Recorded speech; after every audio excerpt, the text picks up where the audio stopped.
আসসালামু আলাইকুম রহমতুল্লাহি আবরকাতু। তো সম্মানিত প্রিয় দর্শক, আশা করি ইনশাআল্লাহ আল্লাহর রহমতে ভালো আছেন।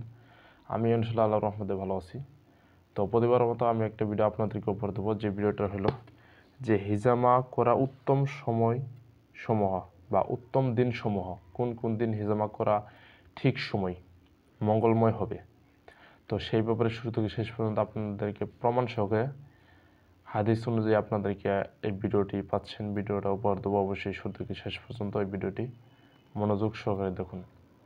তো সম্মানিত প্রিয় দর্শক, যে হিজামার জন্য উত্তম দিন হলো সোম, মঙ্গল ও বৃহস্পতিবার।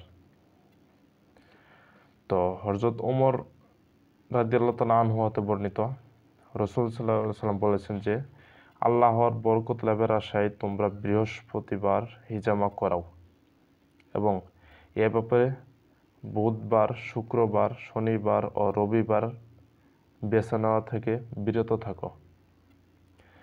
সোম ও মঙ্গলবারে হিজামা করাও, কেননা তাই সেই দিন যেদিন আল্লাহ হযরত আইয়ুব আলাইহিস সালামকে রোগ থেকে মুক্তি দান করেন, আর বুধবার তাকে রোগ আক্রান্ত করেন, আর কুষ্ঠ ও শ্বেত ধবল রোগ বুধবারের দিন কিংবা রাতেই শুরু হয়। এই জন্যে সবচেয়ে উত্তম দিন হলো যে সোম, মঙ্গল ও বৃহস্পতিবার। এই তিনটা দিনে আপনারা হিজামা ইনশাল্লাহ করলে আরও বেশি ফায়দা পাওয়া যায়।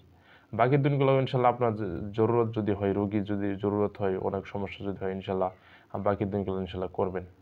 কিন্তু এই উত্তম দিনগুলো হলো যে সোম, মঙ্গল ও বৃহস্পতিবার।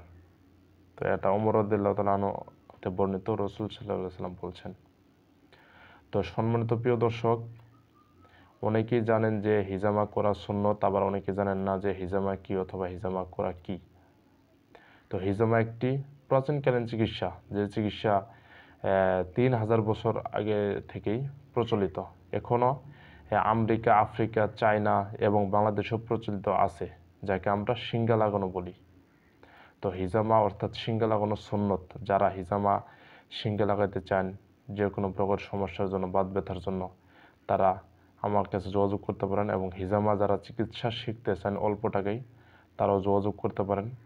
এবং যারা জিন, জাদু, বানকুফরি ইত্যাদি বিষয়ে আক্রান্ত আছেন, তারা সহি রুকে ঝাড়ফুঁক নিতে, তারাও আপনারা যোগাযোগ করতে পারেন। তো যোগাযোগের মাধ্যম হলো যে আমার নাম্বার দেওয়া হয়েছে, যে এই ভিডিওর টাইটেলে আপনারা দেখতে পারবেন। এই ভিডিওর টাইটেল নাম্বার দেওয়া হয়েছে, অবশ্যই আপনারা যোগাযোগ করুন যদি এগুলো বিষয়ে আক্রান্ত থাকেন অথবা শিখতে চান। তো এইগুলো আমার মূল বক্তব্যটি শেষ করছি। তো এই ভিডিওটি কেমন লাগলো অবশ্যই লাইক এবং কমেন্ট করে এই চ্যানেলটি সাবস্ক্রাইব করুন, পরবর্তীতে নতুন নতুন শিক্ষণীয় ইসলামিক আমলের ভিডিও পাওয়ার জন্য। আসসালামু আলাইকুম ওয়া রাহমাতুল্লাহি ওয়া বারাকাতুহু।